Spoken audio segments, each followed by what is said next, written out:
These archaeological discoveries didn't just challenge what we thought we knew about the past, they shattered it.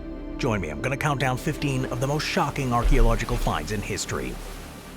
Starting with number 15, a submerged structure that may or may not be natural, the Yonaguni Monument. In 1986, a diver named Kihachiro Aratake was exploring off the southern coast of Yonaguni Island, part of Japan's Okinawa prefecture, when he saw something strange beneath the water, a massive step structure that's rising out of the ocean floor, with straight edges, 90-degree angles, and what appeared to be terraces, columns, and ramps. At first, he thought it was a sunken ruin. Marine geologists were skeptical when they were called in, but when more divers visited the site and filmed this strange geometry, the world began to ask, could this be an ancient city that was swallowed up by the ocean? It is now known as the Yonaguni Monument. It lies about 25 meters below the surface and stretches over 100 meters long and 25 meters high. It resembles a ziggurat or a terraced pyramid complete with platforms, ledges, and what some describe as carved staircases and rectangular plazas. It's not just one block, but it's part of a larger submerged area filled with rock formations. Now, the debate over it is pretty fierce. Some scientists, like Japanese marine geologist Masaki Kimura, believe the monument is man-made or heavily modified, perhaps part of a lost prehistoric civilization. According to his theory, the structure could be 10,000 years old or older, placing it among the oldest known man-made structures. Kimura points to tool marks, supposed inscriptions, and alignment with astronomical points. He believes that the structure was part of a settlement or ceremonial site. Others, though, are more skeptical. They argue that the monument is a natural formation, the result of underwater erosion, tectonic activity, and the natural fracturing of sandstone and mudstone in the area. Underwater currents, earthquakes, and fault lines can create sharp edges and right angles in rock, and some scientists believe the entire monument is a case of pareidolia, seeing patterns where none exist. If Yonaguni is man-made, it would require a complete rethink of prehistoric architecture in East Asia. The oldest known Japanese settlement, like the Jomon culture villages, date to around 10,000 BCE, but they used wood and earth, not stone. The idea of a megalithic stone city built long before the pyramids has been dismissed by mainstream archaeology as improbable. But if it's natural, it's one of the most uncanny natural formations ever recorded, resembling human architecture with eerie precision. Today, the site's popular among divers and curiosity seekers. There's no official excavation underway, and Japanese authorities remain cautious in labeling the site.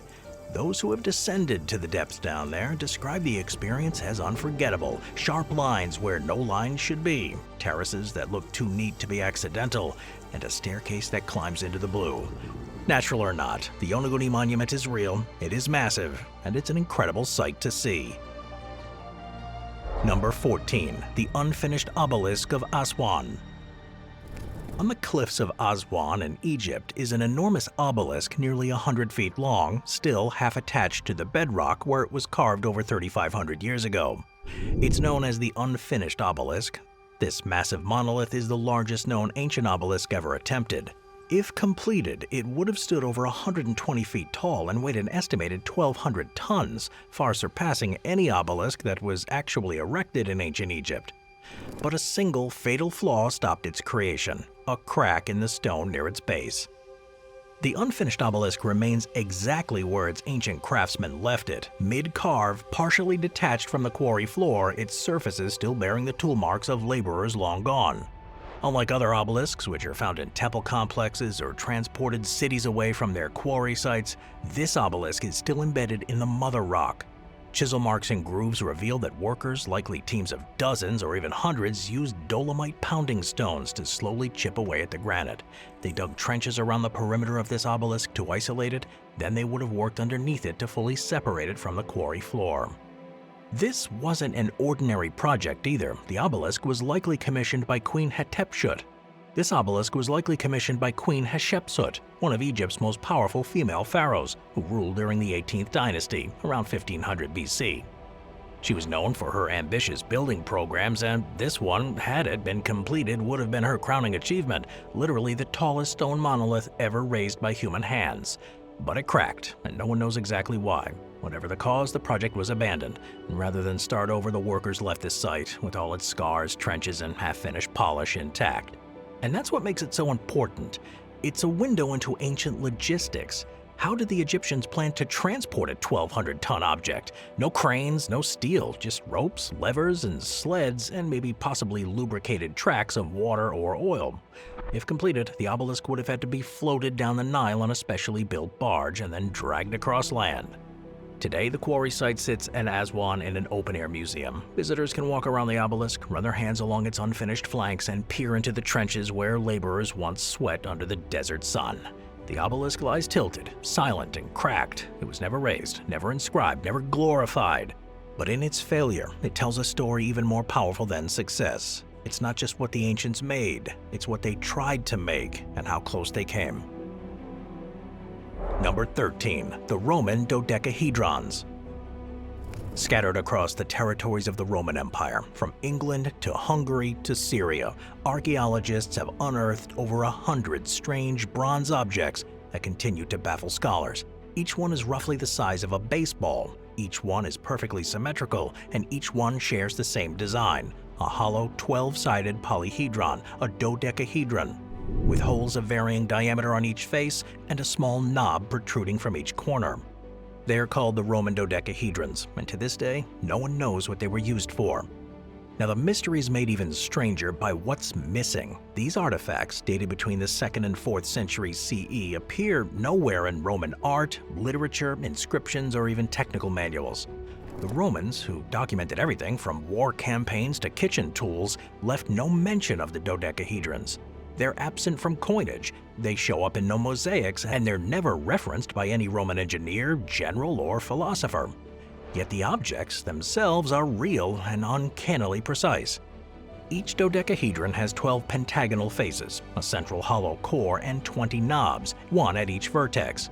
The holes in the faces vary in size, with some barely large enough for a finger, while others are wide enough to fit a coin. Most are made of cast bronze, though few are copper or iron, and some show signs of gilding or fine engraving, suggesting they weren't purely utilitarian. Theories about their function range from the reasonable to the wildly speculative. One of the earliest suggestions were that they were military devices, maybe used to calibrate projectile trajectories or determine sight lines, but no dodecahedron has ever been found in a military context or near any known Roman fort. Others proposed they were just candle holders, and indeed some were found with wax traces, but the design is inefficient for lighting, and none were found in domestic or temple settings. Besides, who makes an elegant 12-faced candle holder without a flat base? Another popular theory is that they were used for measuring distances or angles, maybe as tools for surveying land, and some modern reenactors have tested this idea using string and dowels and managed to recreate rudimentary rangefinders. But the lack of standardization among them makes it hard to believe that they were precision tools for empire-wide use. Then there's the textile hypothesis that the dodecahedrons were used in knitting, specifically for creating fingered gloves. This idea has gained some traction, especially given that many were found in Northern Europe, where such garments would be useful. A more esoteric idea is that they were astrological or divination tools. The number 12 could symbolize the zodiac, the months, or even the Roman pantheons.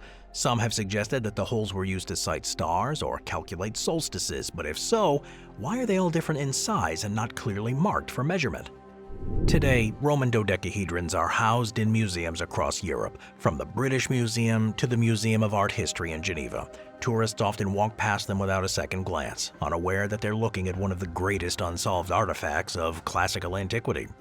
In a world that's obsessed with answers, the Roman dodecahedrons remain opaque, their presence a whisper of time when knowledge was more fragmented and when beauty, function, and mystery were allowed to coexist. Number 12. The Uffington White Horse, a 3,000-year-old hill figure that no one can explain. In the hills of Oxfordshire, England, there's a chalk figure so large that you can't truly see it unless you're in the air.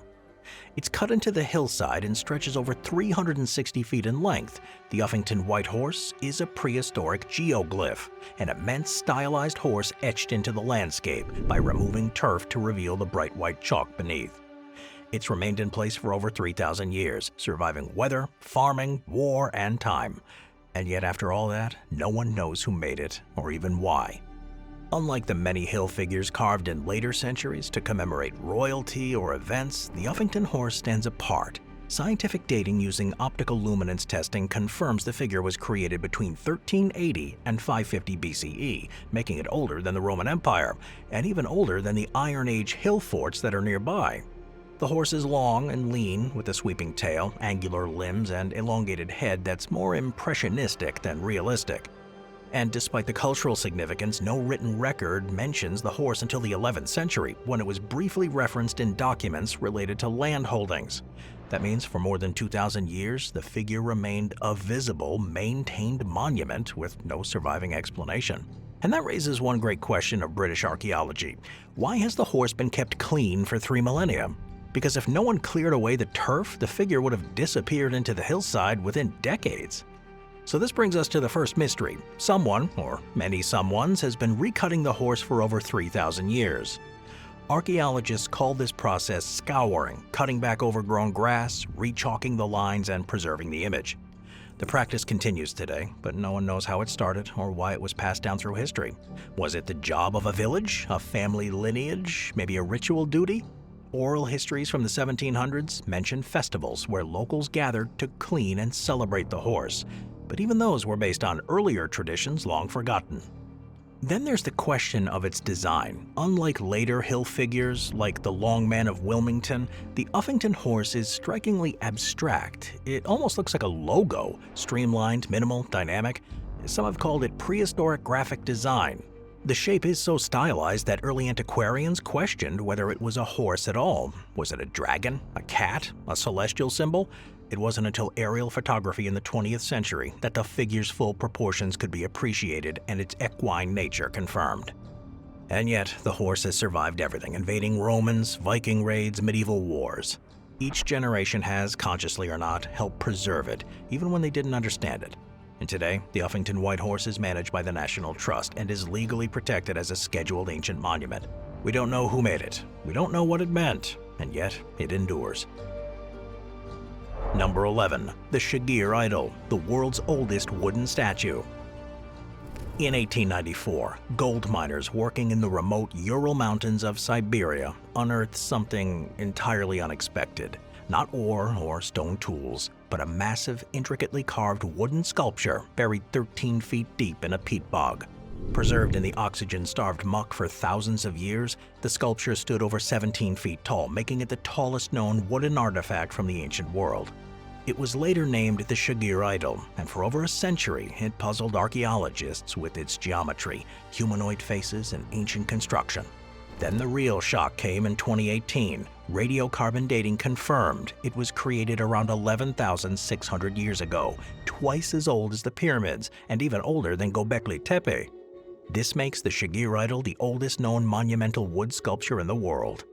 Created by Mesolithic hunter-gatherers at the tail end of the last ice age. That alone is staggering, but the idol's carvings and what they may represent are what truly elevate it into the realm of the unexplained. The sculpture was originally about 5.5 meters tall, or about 17 feet, although sections were broken during its early handling and only later reconstructed. It's covered in geometric symbols, zigzags, chevrons, and at least 8 humanoid faces stacked vertically along the plank. The largest face, possibly meant to read as the main god or ancestral figure, stares out with rectangular eyes and a stern mouth. Beneath it, the other faces form kind of a vertical lineage or totemic sequence separated by an elaborate patterned motif. What do these symbols mean? Well, no one knows for sure, but they're not random. Researchers believe the iconography may represent creation myth, a tribal lineage, or even a warning. Some of the geometric motifs match patterns found in later Neolithic rock art, suggesting a visual language that may have persisted for millennia across Eurasia. But the real shock, however, is the level of cultural complexity implied by the sculpture's existence. For decades, it was assumed that Ice Age hunter-gatherers lived in small, mobile groups with little time for art, let alone monumental construction. This idol breaks that model. It requires enormous effort to carve using stone tools, likely done over weeks or months, and implies a deep spiritual purpose. The creators not only thought abstractly, but it looks like they used wood in a form rarely preserved from that era. The idol was carved from a single large tree, estimated to be over 150 years old at the time when it was felled. Dendrochronology, or tree ring dating, confirmed that the tree was cut down using sharpened stone tools, with grooves and chisel marks still visible under magnification. It was then dragged to the bog and then erected, though some researchers believe it may have originally stood on a ritual platform or near a body of water like a shrine. Here's the eerie part. The people who made it vanished. No villages, no permanent settlements, no burials from that culture have been found in the region, just the statue. Today, the idol challenges the idea that early humans were cognitively limited or socially simple. It is evidence of deep belief systems, planned construction, symbolic communication, and possibly even ritual burial of cultural memory. It was never meant to be seen, and yet against all odds, it was. Number 10. The Sabu Disc. In 1936, while excavating a tomb at Saqqara, Egypt's oldest royal necropolis, famed archaeologist Walter Bryan Emery unearthed the grave of a man named Sabu, a high-ranking official who lived around 3000 BCE during Egypt's first dynasty. Inside the tomb were the usual grave goods, stone bowls, copper tools, and ceremonial items. But one object stood out, a small, oddly shaped stone disc carved with 3 perfectly balanced fins curving inwards towards a central hub. At first glance, it looked like a shallow bowl or maybe a flywheel, but no one had ever seen anything like it, not in ancient Egypt nor anywhere else. And nearly a century later, no one has figured out what it was for. This object, now called the Sabu Disc, measures about 24 inches in diameter. It's made from metaschist, which is a fragile, flaky stone, and resembles a modern impeller or turbine blade. The design is almost perfectly symmetrical, and the central hub has a lip, as if meant to fit together on an axle or a spindle. But here's the catch. The object was made 5,000 years ago, when no wheel-based machinery existed. So, what was it? Well, that question has divided researchers and theorists for decades. Some proposed it was a ritual object, maybe a lamp or incense burner designed to hold liquids or perfumes. But it's not shaped like any known lamp, and there's no evidence of soot, burning, or residue. Others believe it was symbolic, a representation of the sun, a flower, or a sacred triad, but no inscriptions or similar objects support that interpretation. The more daring theories suggest that the disc had a practical function, possibly in air or fluid dynamics. Engineers examining the shape have noted its resemblance to centrifugal pumps, ventilation fans, or even gyroscopic stabilizers. In 2001, a team of German engineers created a 3D model of the disc and found that when spun, it did in fact generate airflow, not dramatically, but consistently. This raises the question, did the ancient Egyptians understand rotational symmetry or fluid movement at a deeper level than we assumed? Skeptics argue that's a reach. There's no evidence of rotational devices like turbines or flywheels in early dynastic Egypt. No axles, no belts, no harnessing systems. But others point out that the disc shows no signs of wear, suggesting it wasn't part of a machine. But the question remains, why carve such a precisely balanced object if it served no functional purpose? What makes it shocking isn't that it proves aliens or lost technologies. It doesn't. It makes no wild claims. It just simply exists. A flawless, baffling piece of stone engineering from a world that, as far as we can tell, shouldn't have known how to make this thing. And yet someone did.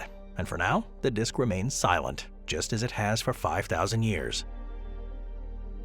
Number 9. The Cochno Stone, a map of symbols etched into the earth.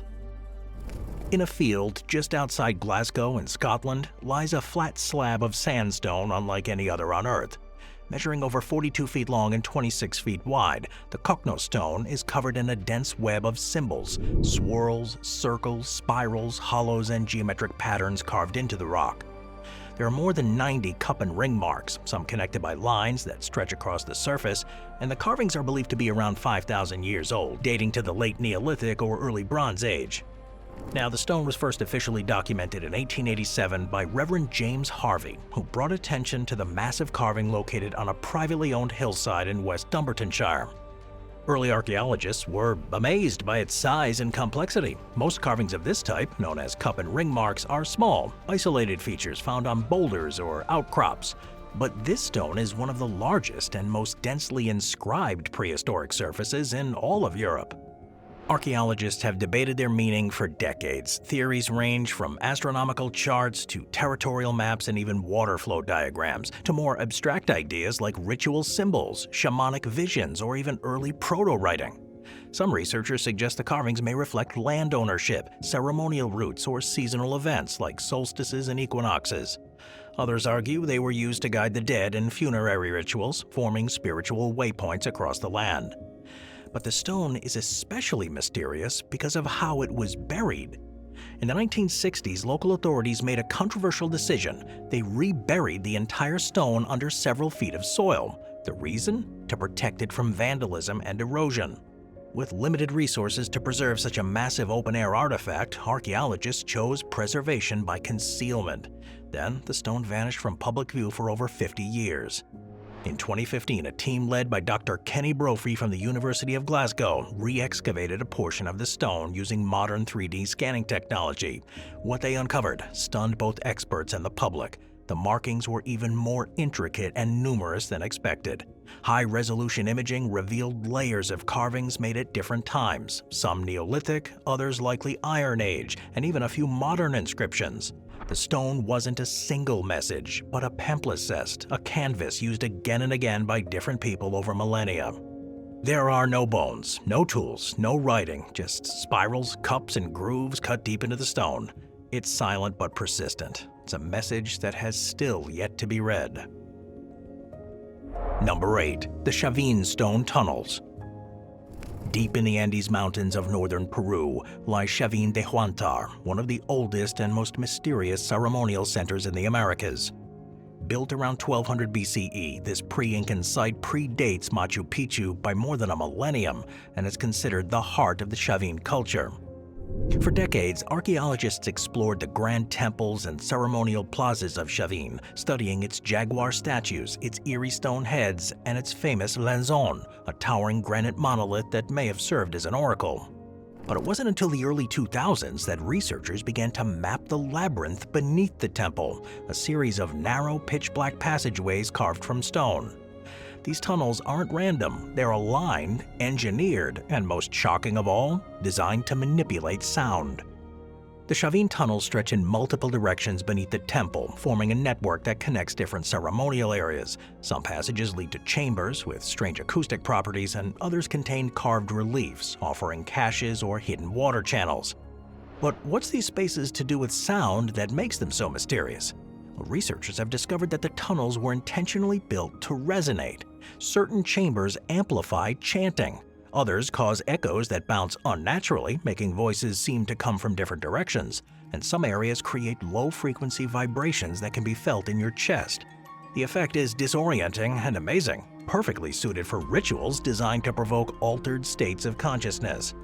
In 2011, a team led by archaeologist John Rick from Stanford University began studying these acoustic effects systematically. They brought sound engineers into the tunnels and measured how tones reverberated. What they found was astonishing. The tunnel geometry matches acoustic patterns known to produce entrancing effects on the human brain. The rooms were built with intentional angles and stone compositions to control the movement of sound. But the engineering doesn't stop there. The tunnels also featured interconnected water channels, which could carry and amplify the sound of rushing water through the structure. Some archaeologists believe that Chavin priests used this effect to mimic the sound of a jaguar, a sacred animal associated with their gods. The implication is profound. Over 3,000 years ago, a South American civilization used stone architecture to engineer immersive ritual experiences, complete with visual, sonic, and possibly hallucinogenic components. This wasn't just a temple, it was a sensory machine. Only in recent years have researchers begun mapping the full extent of this underground labyrinth. LiDAR, sonar, and 3D scanning have revealed chambers never before entered, including one in 2022 that has remained sealed for nearly 3 millennia. What we know about Chavin is limited, but one thing is clear. These people understood the human mind and how to shape it on a level we didn't expect from a pre-literate society. Their tunnels whisper, roar, and reflect, and somewhere in those dark, winding corridors, a forgotten language of stone still waits to be understood. Moving on to number 7, the Temple of the Winged Lions. Tucked into a plateau that overlooks the rose-red canyons of Petra, Jordan's famous Nabatean city, sits a temple so overlooked that most tourists miss it entirely. While the treasury and monastery dominate Instagram feeds, the Temple of the Winged Lions lies hidden in the city's sacred quarter, and what lies beneath it is one of the most shocking finds in Middle Eastern archaeology, an industrial-scale perfume and incense manufacturing center operating nearly 2,000 years ago. Discovered in the 1970s by American Center of Research, the Temple of the Winged Lions appeared at first to be a standard religious site. Built around the 1st century CE during Petra's golden age under Roman influence, the temple was named for 2 winged lion capitals discovered among the ruins. Inside and around the temple, researchers found dozens of ceramic furnaces and kilns used to produce ritual goods, tools for stone carving, metalworking, and glassmaking, hundreds of small containers and incense burners still bearing residues of perfumes, oils, and exotic spices, and a large storeroom with imported materials from as far away as India, Arabia, and East Africa. But one of the most startling discoveries came in 2003 when chemical analysis of residue from a set of ceramic bowls revealed the presence of nard oil, a fragrant extract derived from a plant found only in the Himalayas. This suggests that Petra's trade network extended from India to the Mediterranean, and that its religious centers were deeply involved in luxury product distribution. Yet despite all this, the temple was largely destroyed by an earthquake in 363 CE. The upper structure collapsed, the workshops were buried. Petra itself began to decline as sea trade replaced overland caravans. By the 7th century, the temple and its operations had been completely forgotten. Today, visitors to Petra rarely stray from the main path. They miss the temple, they miss the workshop, and they miss the chance to stand in a place where ancient incense was once distilled, bottled, and blessed in the same space. In the shadow of Petra's monuments, the Temple of the Winged Lions remains a reminder of sacred spaces that could also be scientific laboratories, and that behind the rituals of the past was a world of business, innovation, and international connection. Number 6. The Temple of the Fox, Peru. High up in the Andean foothills of central Peru, archaeologists uncovered a site so ancient that it forced them to rewrite the early history of South American civilization. It's located near the modern town of Puno. The site became known as the Temple of the Fox, named after an intricate wall painting that would later be discovered inside. Dated to around 3000 BCE, the temple is more than 5,000 years old, making it one of the oldest known ceremonial structures in the Andes. And it was dedicated not to a sun god or a jaguar, but to a fox. This is a deeply shocking find, not only because of its age, but because it reveals an entirely unknown religious system with sophisticated agricultural symbolism long before the rise of the Inca or even the Chavin culture. The site was discovered in 2010 at a place now referred to as Cerro Sechín Alto. Researchers led by Peruvian archaeologist Robert Benfer were conducting surveys with ground-penetrating radar when they noticed strange subterranean patterns, long linear shapes that curved gently and terminated in clusters.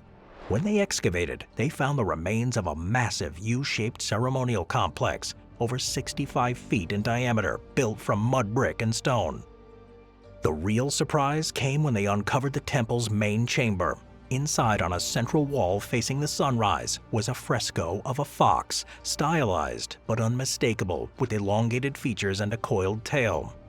Alongside it were geometric symbols, maize plants, and what appeared to be waves or rivers flowing from the fox's mouth.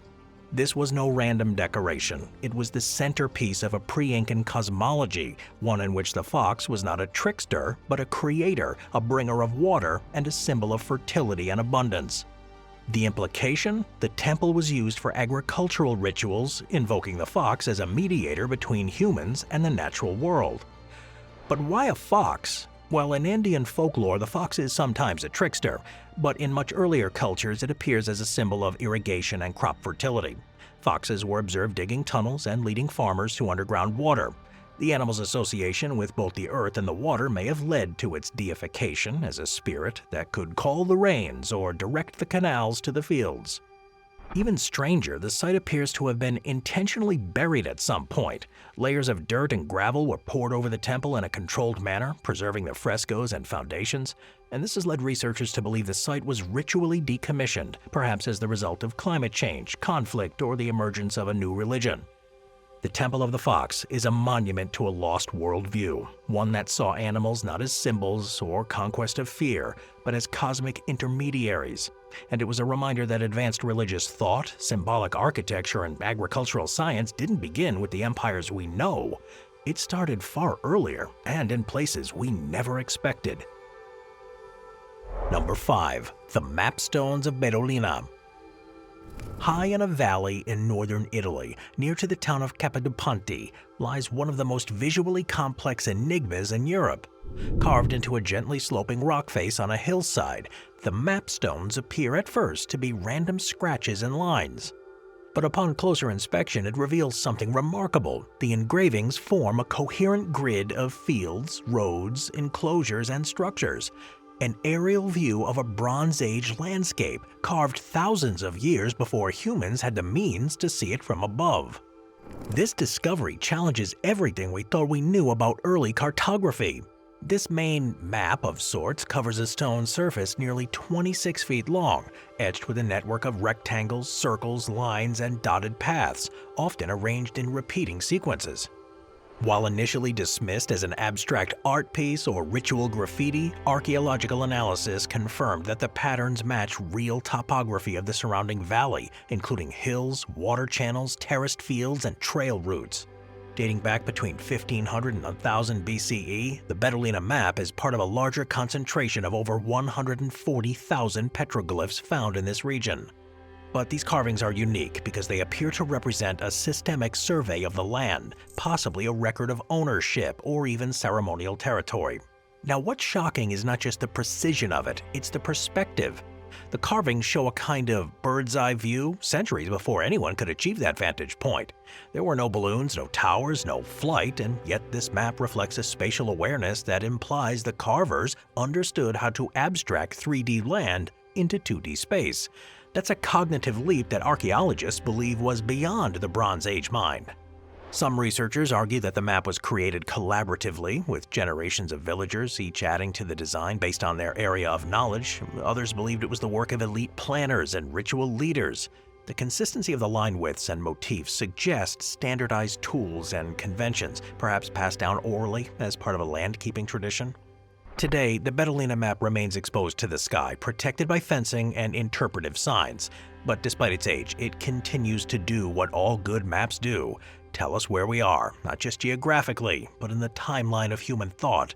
It's not just a rock, it is the first known map of its kind, and it was made by people who should not have been able to make it, until they did. Number 4. The Baiae Submerged Villas, the sunken Roman city of pleasure and secrets. On the west coast of Italy, not far from Naples, is the modern town of Baia, quiet, charming, and lined with beaches. But just a few meters offshore, beneath the blue waters of the Bay of Naples, is something astonishing: the ruins of an entire Roman city, now completely submerged. This was once Baiae, the Las Vegas of ancient Rome, a place where unmatched wealth, power, and scandal happened. Today, it's one of the most surreal archaeological sites in the world, a luxury city sunk by time and nature, yet it's still visible through the rippling sea. And the reason for its submersion, not a tsunami, not a storm, but the slow, relentless movement of the earth itself. Baiae was not just another Roman resort town. From the 1st century BCE through to the 3rd century CE, it was a place of political intrigue, debauchery, secret meetings, and imperial decadence. Julius Caesar, Nero, Caligula, and Hadrian all had villas here.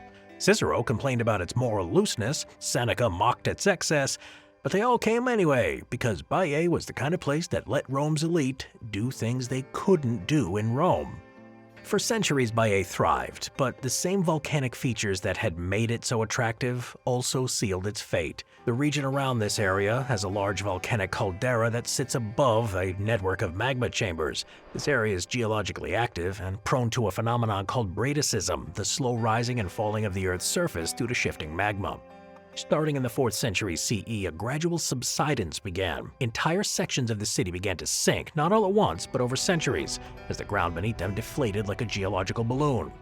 By the medieval period, much of it had disappeared beneath the waves. Locals salvaged stones, columns, and statues, which repurposed them for new buildings, and the city's memory faded.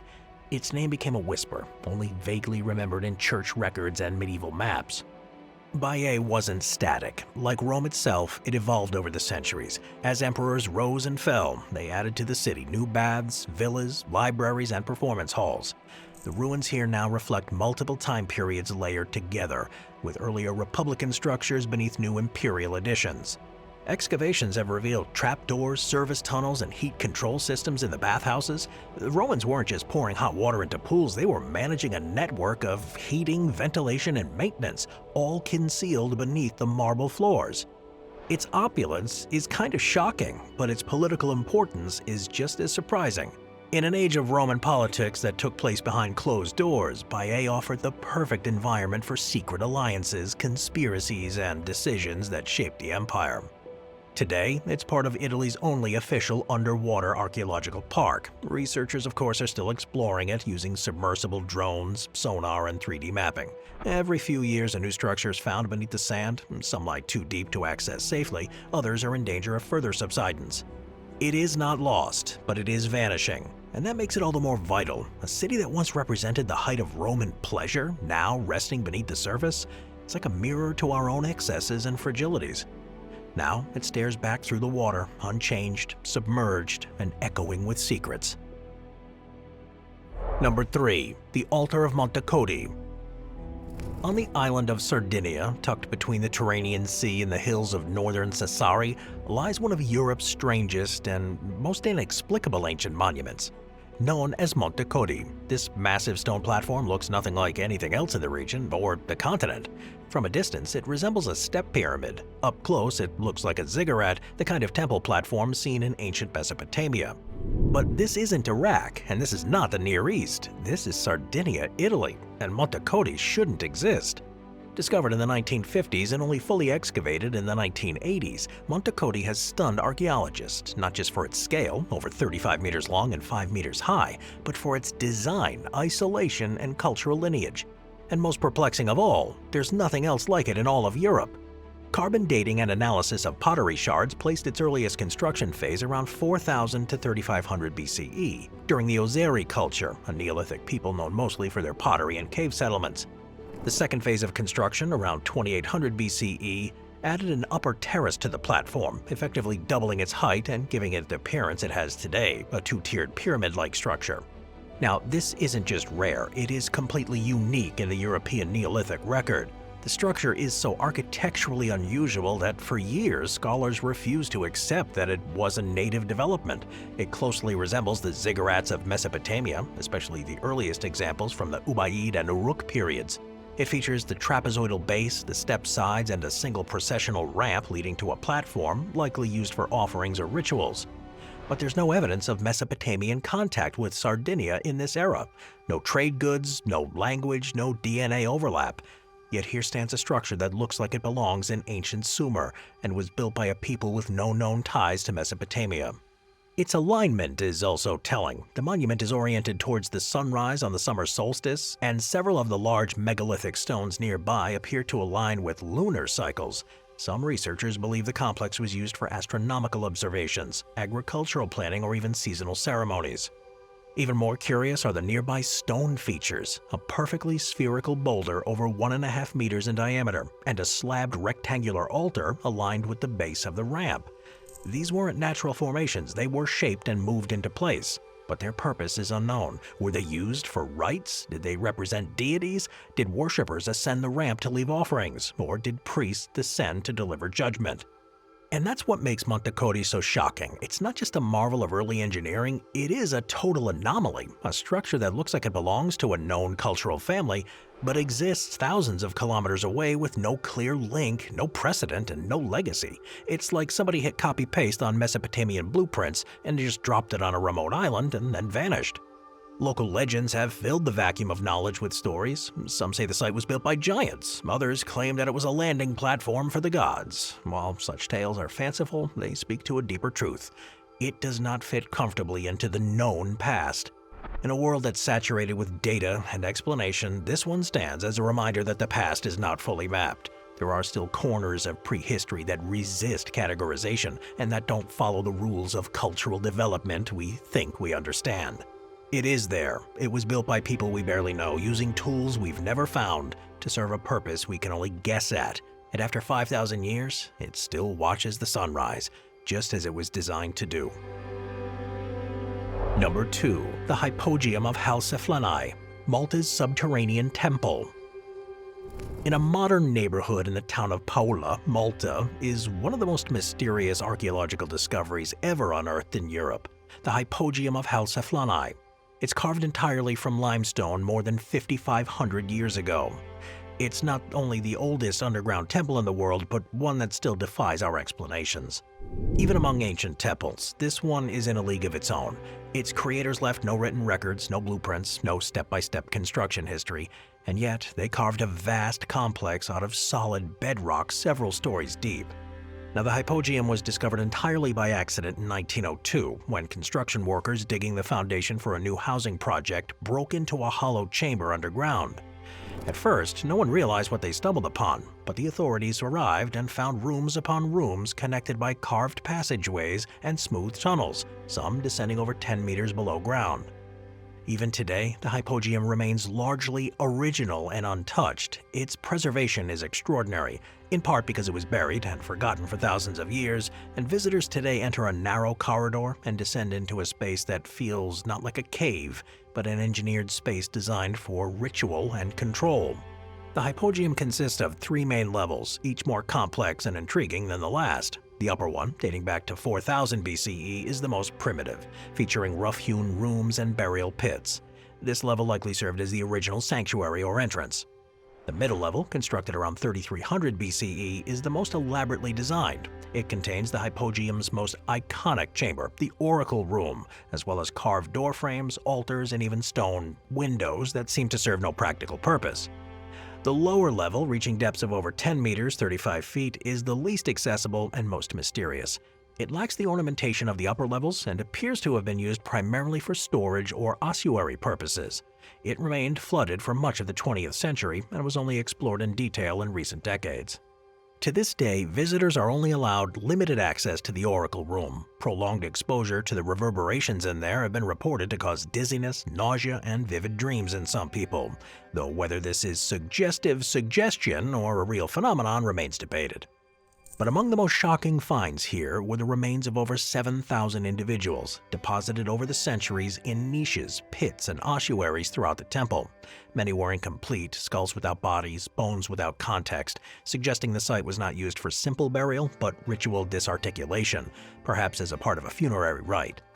But what really caught attention were the skulls. A number of the cranial remains showed features that were highly unusual: elongated craniums, abnormally developed parietal bones, and in some cases, missing sagittal sutures, thus the fusion lines that run along the top of the human skull. Some of the skulls appeared cone-shaped, not from deformation, which was practiced in some ancient cultures, but from natural growth. In the early 20th century, these remains were housed in the National Museum of Archaeology in Valletta, where they were photographed and catalogued. Then, without explanation, they vanished. Today, only a few of these anomalous skulls remain in museum archives, and access is highly restricted. The real mystery, though, is simpler. Why were these individuals buried here, in the deepest parts and the most sacred parts of the temple? Were they leaders, priests, or were they set apart because of their skulls, either revered or feared? We may never know, because most of the remains are missing and early records are incomplete. The Hypogeum is in every sense a monument of mystery. Its builders are nameless, its rituals are forgotten, its geometry defies its era, and its acoustics suggest knowledge of sound, space, and psychology far ahead of its time. No other Neolithic sites combines architecture, burial, and acoustic science in such an eerie, seamless whole. It's less a temple than a machine, an ancient, unknowable device that's built into the earth, just left running without instructions. Number 1. The Valley of the Whales. In Egypt's western desert, far from the Nile and deep into an arid landscape of craggy cliffs and sand, there's a place that looks like a dried-up basin of a lost sea. Jagged rock formations, wind-sculpted dunes, they stretch across the horizon in ghostly silence. But buried in the limestone of this remote valley is one of the most extraordinary fossil beds ever discovered. This place is Wadi al-Hitan, the Valley of the Whales. It contains the fossilized remains of hundreds of prehistoric whales. But these aren't just bones. Many are nearly complete skeletons, preserved with such precision that even their stomach contents, inner ears, and embryonic teeth remain visible. And most astonishing of all, the fossils include species of whales that still had hind legs, clear evidence of their transition from land-dwelling creatures to ocean giants. This desert graveyard isn't just rare, it is unparalleled. There's no other place on Earth where the transformation of whales from walking quadrupeds into fully aquatic animals can be seen so vividly, so completely, and with such eerie clarity. To understand how the whales ended up in the Egyptian desert, though, you gotta go back over 40 million years, to the Eocene epoch. At that time, what is now arid desert was a warm, shallow sea, which was once separated by the continents of Gondwana and Laurasia. The waters here teemed with early forms of marine life: sharks, rays, crocodiles, turtles, and most importantly, the ancestors of modern whales. For millions of years, these whales thrived in the waters of what is now northern Africa, but the tectonic shifts closed the ocean here and reshaped the continents. When the sea retreated, left behind vast sedimentary basin, and over time the wind and erosion buried the whale remains in limestone, preserving them in layers of fine silt and sand. And then they waited, undisturbed for over 40 million years, until they were rediscovered by chance. Wadi al-Hitan was first noted in the early 1900s by British fossil hunter Hugh Beendnell, who found fragments of large vertebrae while mapping the geology of the Fayum Depression. But without the benefit of modern paleontology, the significance of the find was not immediately clear. It wasn't until the 1980s that systematic excavation began, led by Egyptian scientists and international paleontologists. What they found stunned the community. Dozens of nearly complete whale skeletons, including several specimens stretching over 18 meters in length. Some of the skeletons were so well preserved that their positioning in the sediment suggested how the animals had died, some in pairs, some appearing to have died mid-swim, and their bodies gently settling onto the sea floor. Even more incredible were the hind limbs, small vestigial legs attached to the pelvis, useless for walking, but still present. These weren't artifacts of imagination, they were real bones, fossilized in place, proving once and for all that whales evolved from terrestrial ancestors. Stomach contents found inside some of the specimens included fish bones and smaller whales, suggesting they were apex predators, possibly even cannibalistic. In one jawbone, paleontologists discovered a set of dual-rooted teeth. That's a feature transitional between land mammals and fully aquatic whales. But there's something sacred about this place. It's like a silent monument of life and death, and a change on a scale that humans rarely contemplate.